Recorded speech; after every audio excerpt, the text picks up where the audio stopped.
The new charges against Lil Durk are now being added to his existing prison sentence after prosecutors uncovered shocking new evidence. It all began with a group chat that clearly exposed who the real snitch was. According to reports, federal prosecutors are accusing Durk of ordering hits on O-Block members who refused to retaliate for King Von's death. They claim to have a witness ready to testify that Durk personally gave those orders. Evidence files reportedly show Durk had an intense feud with Monduke and others, believing they failed to take action after Von's passing. This tension has now become a key part of the prosecution's case. Even WAC 100 has spoken out, confirming that insiders are turning against Durk and revealing shocking details about the betrayal within his own circle. Life by basically saying he's guilty of for hire, and the only thing that, like, yes, some of these things look suspect. Why'd you go there? Why are these people going there? Why'd you send this message? But nothing. There's no message that they got that says where Durk says y'all that Quando yet. Nothing says that. You missing the point. Okay. They got a witness already cooperating on that. Been had one. We just ain't seen what they said. It's 3 years. One of the cooperating. Yeah, that's true. Yeah, so that's co-conspirator too. I don't know. You don't need too much more than that. One of them is cooperating. Then in the paperwork, you got the conversation. They say they had it in and out.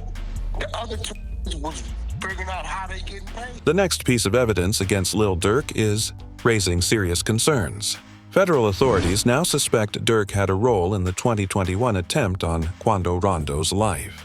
According to the files, investigators have both surveillance footage and witness statements connecting the Georgia incident to Durk's circle. The reports also point to Durk's own lyrics, where he raps, "They're on my page like a slide for Von. I know they're trolling me."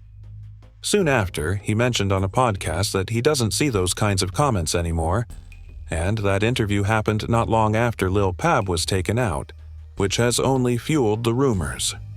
Now, the feds are using the release date of that song as key evidence, claiming the timing seems far too suspicious to ignore. They believe the lyrics could be Durk subtly responding to real-life events surrounding the hit.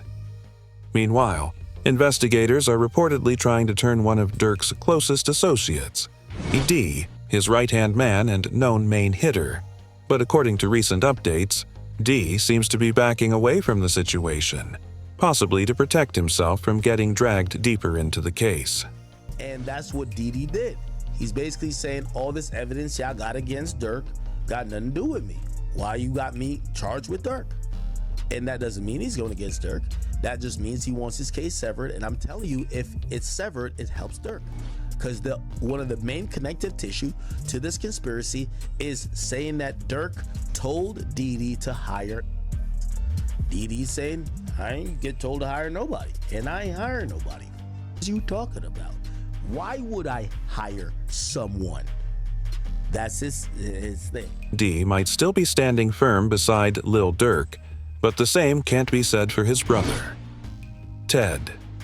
The situation took a shocking turn when new footage surfaced, showing Ted in a compromising position, and fans couldn't believe it, reacting with comments like, "Tell me this isn't real." According to reports, newly released body cam footage allegedly shows Ted hinting that he's ready to cooperate with the feds. That one clip has completely shifted the direction of Durk's case, leaving his defense team scrambling to buy more time. In fact, Durk's lawyers have already filed a request for an extension on their bond proposal.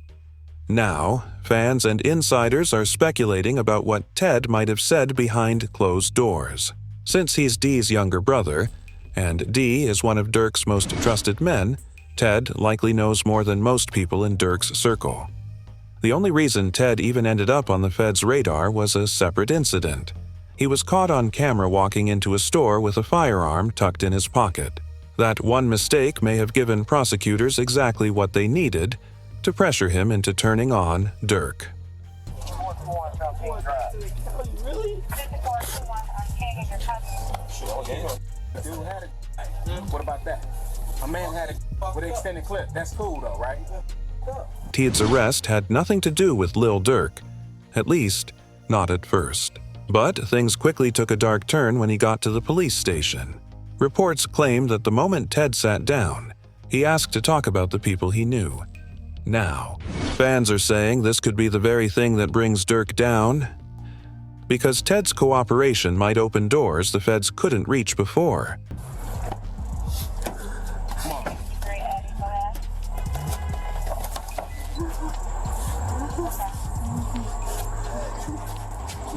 Hey, stop it. Stop it.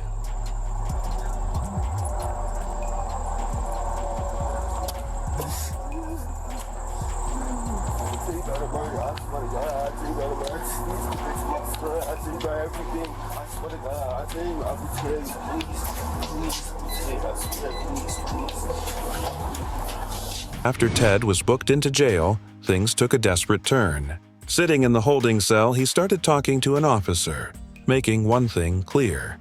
He wanted out, no matter the cost. That moment showed just how far Ted was willing to go to save himself, even if it meant putting others at risk. Wait, hold on. You gotta relax for me, because I can't understand it. Relax. What's the number? Say what you saying, man. We're gonna see what we can do for you, all right? We're gonna see what we can do for you. You gotta relax for me. Relax, man. I'm gonna get a bus to prison. Relax. Give me No, I'm saying, what you talking about? I'm trying to get that. The situation inside Durk's circle has become even messier. Court documents recently caused chaos when they mentioned D's last name, leading many to believe he was the one snitching. But it's now been confirmed that it wasn't D at all. It was actually his brother, and the confusion came from them sharing the same last name. However, D's brother isn't the only one turning heads. Another name has surfaced: Vonnie, a longtime member deep within Durk's crew who reportedly knows everything. His name first popped up when records showed he was suddenly removed from the Bureau of Prisons database, suggesting he might have been released under house arrest. Leaked text messages later revealed Vonnie was working on a plea deal to reduce his sentence. In those messages, he broke down his potential deal, saying he could serve only 5 to 7 years if he cooperated early. He also mentioned he didn't want to end up like the other guys, referring to Jam and others who faced harsher punishments. But the biggest twist came when Vonnie's own father spoke out. Instead of celebrating his son's possible release, he publicly called him out during an interview with DJ Academics, claiming Vonnie played a part in King Von's death and that Durk allegedly knew what was going down all along. I'm gonna give you this. It's a back door and I got all the pieces. That's all I'm gonna tell you. As Durk asked Vonnie, is it open? Vonnie told him it's off the hinges. Wait. Are you talking about the Von? Like King Von? Listen very carefully. When the payment was made to Little Tim, the next day or the same day, Durk asked Vonnie, was it open? This is what he asked him, was it open? It was his exact words, was it open? He told him it's off the hinges. Are you saying that Vonnie backdoor King Von? No way. That was right in You there. heard what I just said. Guess what? You need motive first, right? I got bankers. I got bankers that'll testify that or will make a contract or make a statement to you and let you know that this is the amount of money he had, this is what he had, this is that another. You need motive first and foremost. I got text messages from the lawyer letting you know that who told on Durk before, who told on Von before he. At first, it doesn't make much sense why Durk would ever want Von out of the picture. But once you realize both of them were tied up in the same court case, things start to look different.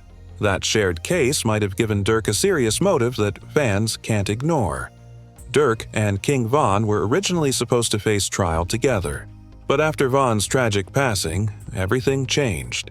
The case quietly ended in a private settlement instead of going before a judge. This sudden shift made a lot of people suspicious. Many fans began wondering if Durk made some kind of behind-the-scenes deal to protect himself once Von was gone. In the end, Von's death might have done more than just shock the hip-hop world. It might have handed Durk what some are calling a get-out-of-jail-free card. Why would Durk want Von? Let me give you this. First of all, you didn't sign your rights over. You ain't in no 360 deal. First of all, you can't bring nobody into the business and they surpass you. How you bring me to the table when I pass you up? Don't nobody want their chief spot taken, do they? That's an interesting Dude was thing. a slack. He was signed to boys. He was Vaughn wasn't no slack. That's interesting. I did find out that Vaughn didn't have any contractual ties to Durk like that, which was interesting. Man, come on, man. He wasn't even signed to him. How's this his friend? He lied on Breakfast Club and said, "Hey, you think your man would be sitting here with $300,000 worth of jewelry on and he not have an attorney? He had a public defender." Fans have been piecing together a pattern that raises eyebrows about Durk's behavior online. Many noticed that he tends to go live on Instagram at key moments, especially when tragic events happen around his circle. This timing caught even more attention after Vonnie's father leaked claims that Durk had dealings with King Von. People are asking why Durk would go live so consistently after high-profile passes. He appeared on Instagram Live the very moments King Von, Lil Pab, and FBG Duck passed away. This has led fans to speculate that he might be using Instagram Live as a kind of alibi. The theory is simple but chilling. If investigators ever questioned Durk about these events, he could point to his live streams as proof that he wasn't directly involved. Fans are calling it a clever, if unsettling, strategy to cover his tracks. However, the bigger picture is even darker. According to Vonnie's father, Durk may not have had to get his hands dirty himself. He allegedly orchestrated the deaths of Lil Pab and King Von through others, controlling the events from behind the scenes. Oh, no, he ain't take my advice. He ain't respond no back to me because this is on a tablet. He on a jail tablet when I sent that to him. He ain't respond nothing else to him. I told you he can't take my advice because they playing. They made themselves get caught. This is what come along with it. They wanted to get caught. You understand me? Oh, that's what you meant by trenches paint. Okay. What you mean trenches what? Was it you that said that? With the whole narrative about Bonnie snitching with the text messages? Like, that's... Yeah. I don't know who said that, but that was me. Cause that was a focus. Everybody was trying to make it seem like that's what the text messages was about. That's just saying what he finna cop out to and this, that, and that. And with me saying Vaughn, some people like, damn, what he gonna tell on some words on Vaun? I ain't gonna lie, I said that in my video. I'm intrigued to know what the Vaughn name was for. No, he ain't gonna tell him no Vaun. You gonna tell it just like you orchestrated Lil Pab, you orchestrated this, and guess who you work for? Despite all the negative headlines, there's still a potential lifeline for Lil Durk. His legal team filed a new motion today, asking the court to dismiss the second superseding indictment, claiming it's too vague to stand on its own. If the motion isn't granted, Durk's lawyers are demanding a bill of particulars. They want prosecutors to clearly outline the coded language used, the exact nature of the bounty, and the date, time, and circumstances of the alleged events. Specifically, the legal team is asking for proof showing what Durk allegedly offered as a reward in the Quandando case and exactly when it happened. Normally, evidence like this would have already been presented, but prosecutors have so far refused, leading Durk's lawyers to argue they don't have enough to move forward. Essentially, they're calling the government's bluff and forcing them to put their cards on the table, but it hasn't all gone smoothly for Durk. He was recently placed in solitary confinement after an officer reportedly found a cell phone in his jail cell, adding another layer of complications to his already tense situation. They got Lil Durk in a hole for basically some BS, and right now we're gonna show the paperwork. They saying that he was caught with a cell phone, and basically that's not true. They trying to keep him in a hole, do a lot of things that they shouldn't be doing or whatever, but they trying to make a point because they saying that me and him is privileged and we got so many things going on, and it's a lot of BS. Durk's placement in solitary could also be about his safety. Reports indicate he was involved in a jail altercation earlier this morning, which immediately caught the attention of fans and fellow artists alike. Lil Baby even reacted on Twitter saying, "I don't care about nothing else other than Durk right now. Free the broke." The timing of the incident raised further concerns, as it coincided with the passing of one of Durk's friends, Glee. Fans quickly began speculating whether Durk's team is being specifically targeted and who might be seeking revenge. Adding another layer of intrigue, Quando Rondo and Lil Tim gave interviews on the very same day that Durk was reportedly targeted in jail. Given the ongoing legal issues, including Durk being charged in connection to Lil Pab, a friend of Quando Rondo, many assumed there would be open hostility. Surprisingly, during those interviews, both Rondo and Tim appeared to act friendly or neutral toward Durk. Tim, in particular, seemed careful with his words, leaving fans questioning the true motives behind their statements. To know, like, shit, I was just protecting my little brother. When you did finally find out that it was King Von, how'd you feel? I was like, damn, if Brian did that stupid shit last night, he still would have been alive.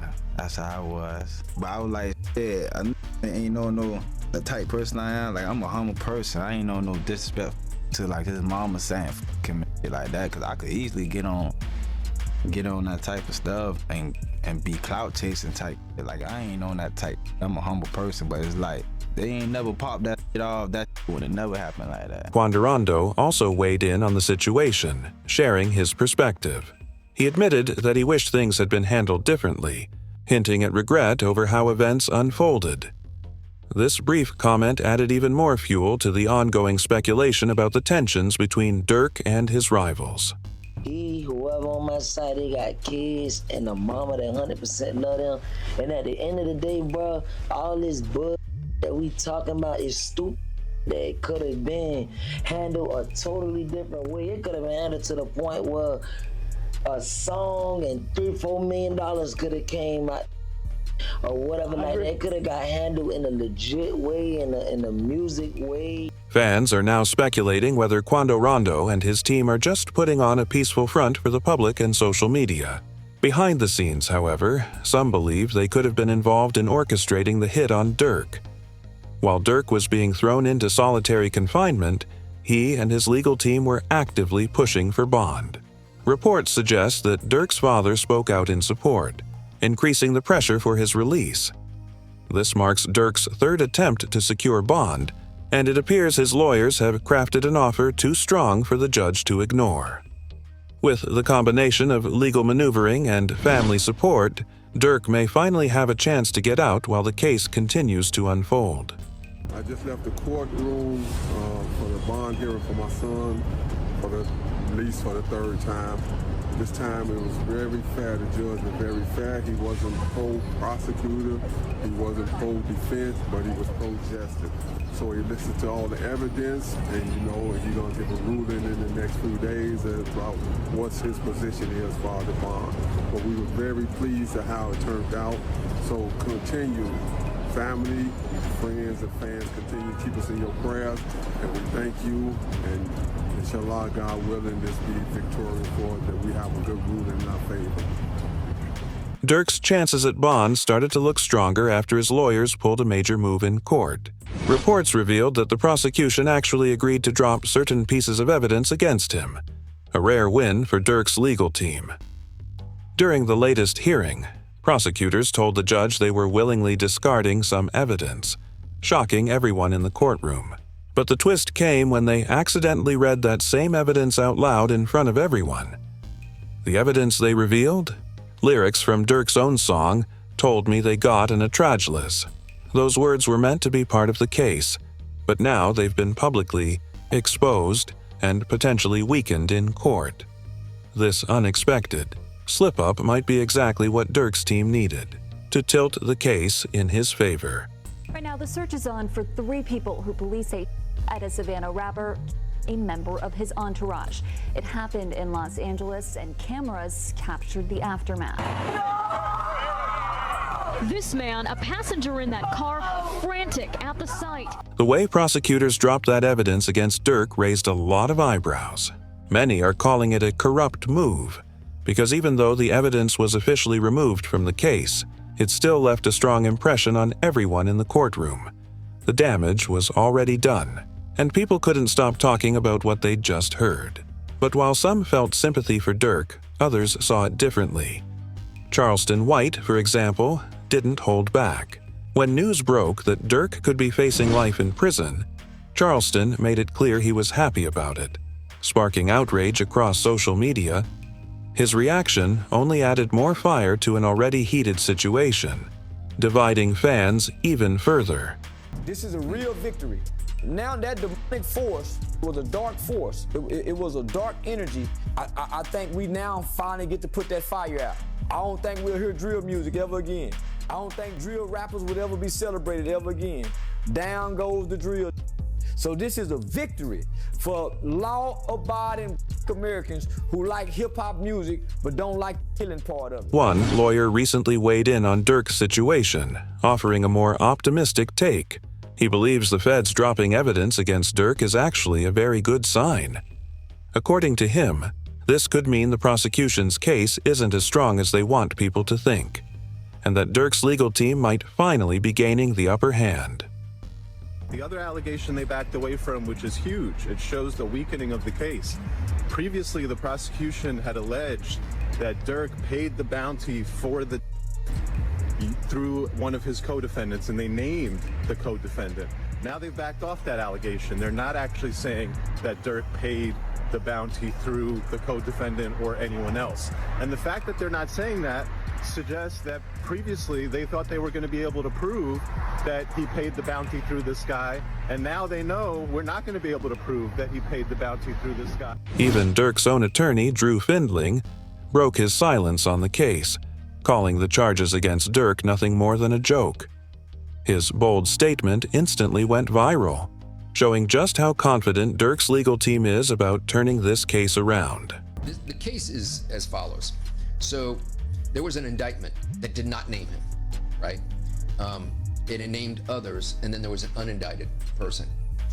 And then 3 weeks later, that indictment was what's called the first superseding indictment, and it does name him. The indictment was identical, except the unnamed person now became Durk Banks. And this is the really important part, Act. The second indictment, what's called the first superseding indictment, only had one new fact. It had one new fact, and that was it alleged that there was a video by Durk that celebrated and monetized this DJ. Academics later asked the big question: would Durk be willing to take a plea deal for a lighter sentence? But Durk's lawyer didn't hesitate with his response. He made it clear that their goal isn't a lesser sentence. It's full freedom. The defense is determined to prove Durk completely innocent. You know, likelihood of a plea. I think a lot of people have seen, like, this seems like it's a do or die thing. This is kind of like it's going to be like a 1 or 0 type of situation. You're either are or you're not. Is Durk, from your understanding, or you as a lawyer right now, as his criminal attorney, are you open to possible conversations about plea deals? Are you thinking, no, we're going all the way? Would you entertain it, just entertain it, because that's your job to listen to it and maybe present it to Durk, or that's just off the table? It's a conspiracy commitment case. It's an all or nothing case, and he did not participate in a conspiracy to commit. And so there is no alternative. It's a life sentence, potential life sentence. So this case is going to go to 12 people. Another lawyer also weighed in on the case, offering his own perspective. He believes Durk's legal team has a strong chance of defending most of the evidence being used against him. According to this attorney, Durk's lawyers can argue that many of his lyrics and statements fall under his First Amendment right, freedom of speech, making it harder for prosecutors to use them as proof of a crime.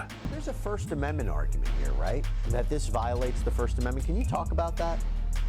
Right, for sure. I mean, I'm expressing myself. I can say the things that I want to say in a rap record or any kind of record. And you could go back, and there's country records, and there are pop records, and there are R&B records that talk about all kinds of things. It's just that there's this notion that with hip hop, quote, glorifying that suddenly now we're going to use these things to prosecute them. But does that mean that the free speech, First Amendment has gone away? No, absolutely not. He can absolutely rap about what he wants to rap about, and that doesn't mean just because the story is...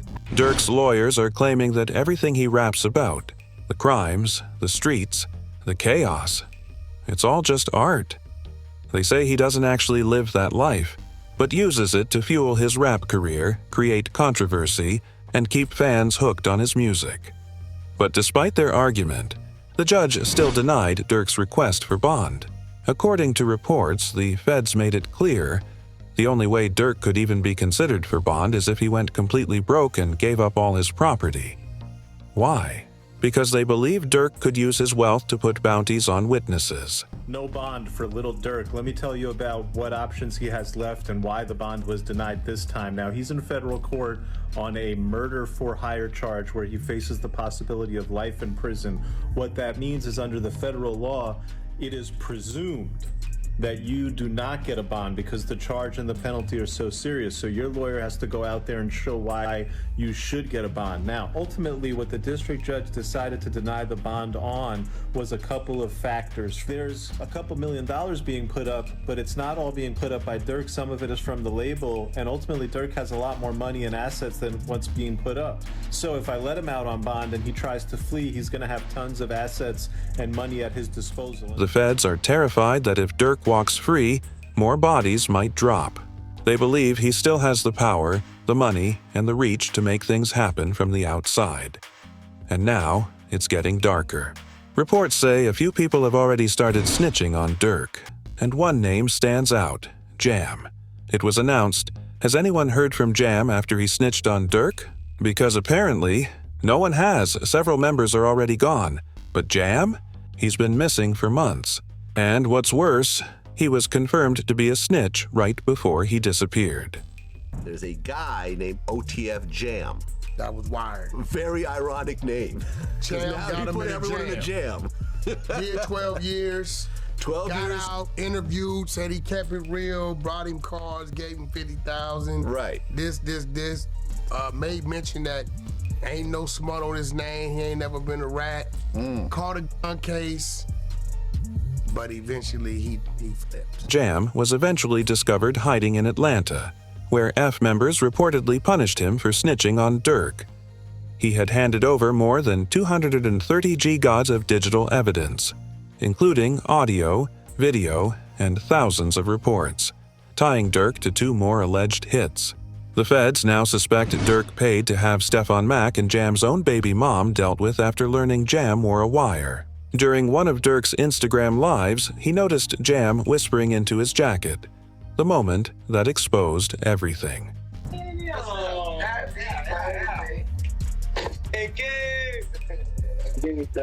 Check on your man, I heard you got I ain't gonna lie, man. Hey, when I was growing up, I used to have a dare. Architect. Having a dare. However, months before his arrest, Durk had already sensed something was off with Jam. Those around them noticed Durk growing distant, watching Jam closely as his behavior became more suspicious. Jam's tone, his movements, even the way he spoke, everything started to change. Later on, reports surfaced claiming Durk had been playing 3D chess the entire time. He already knew Jam was going to cooperate with the feds, and every move he made before his arrest now seems like part of a bigger plan. I see from a mile away. I don't think people realize that. I can have a conversation with you for 5 seconds and know your cooperation. Durk later opened up about the situation, explaining that the betrayal changed how he moves. He revealed that he doesn't even let his closest friends know where he lives anymore. According to Durk, trust isn't something he gives easily now, not after realizing how quickly loyalty can turn into danger. Nobody is ever allowed to my house. My best friend never been in my house. For real? I promise. Your best friend? Promise. Like, it's people like that I just don't allow around my girl and my kids. Cause it's like, I'm just a different type. I'm not the, we can got family night at Durk house tonight. It's the you say, everybody at Durk's crib. Yeah, we gotta everybody getting watched. We gotta watch everybody. Hey, they go too close to them kids. You know what to do. Like, that's how I play. Like, I don't play. I see from a mile away. I don't think people realize. Jam is the same guy Durk once gifted $50,000 to during an Instagram Live, proving that loyalty doesn't always come with money. No matter how much you do for someone, betrayal can still come from the people closest to you. This moment showed Durk, and everyone watching, that trust can be the most dangerous gamble in the game. What's his name, bro? Steady crying, huh? He's steady crying. Feed him. Feed him. Get the milk for big mama get the tripping, bro. See that? Feed for my him. baby. That's really how y'all hold y'all babies, ain't it? I gotta hold my money like this. It's too much. Crazy though. No sitting up there doing all this. Sneak this and the internet games and all this. Up some money, do something. Like, we winning, bro. I can do whatever it is I want to do, I can do it. Not what I want, do what I want. Y'all can't do that, bro. Bro got out what? You know that How many you did all? How many years I did it now? Yeah. That's your last bit. 12? 12. That boy popped out 12 years. Yeah. So much money. We really just get in order to just figure out the lanes, man, boy. However, the feds later noticed something shocking. The people seen in the background of that same Instagram Live were actually suspects in Lil Pab's case. Investigators revealed that those same individuals were once close to King Von, hanging out with him years ago. This connection only fueled the theory that Lil Pab's hit was carried out as revenge for King Von's passing, tying everything back to Durk's circle. Solitary stone. We just looked at him. Let's go over there. What up, bro? Boss, you good? My boy. Let's go. They got real in here, man, because he just stepped in. The money man just stepped in. However, when it comes to the case of Stefan Mack, the feds are still trying to connect the dots. They discovered an Instagram post from Durk saying 4D Thang, which went up just 30 minutes after Stefan's passing. To make things even more suspicious, Durk went live on Instagram the very next day, seen laughing and acting carefree, which investigators now believe could be a subtle reaction to the incident. Hey, somebody always said, slap car. Somebody always said, slap car. Well, look on that'll, yeah. And that's how deep this story goes. Every move, every post, every live might just be part of a bigger game. What's your take on this? Is Durk really playing 3D chess or finally running out of luck? Let me know in the comments. I want to hear what you think. If you're new here, make sure to subscribe to Rapscope X, turn on that notification bell, and never miss the wildest updates from the hip-hop world. Until next time, this is Rapscope X, signing off, where the truth hits harder than the beat.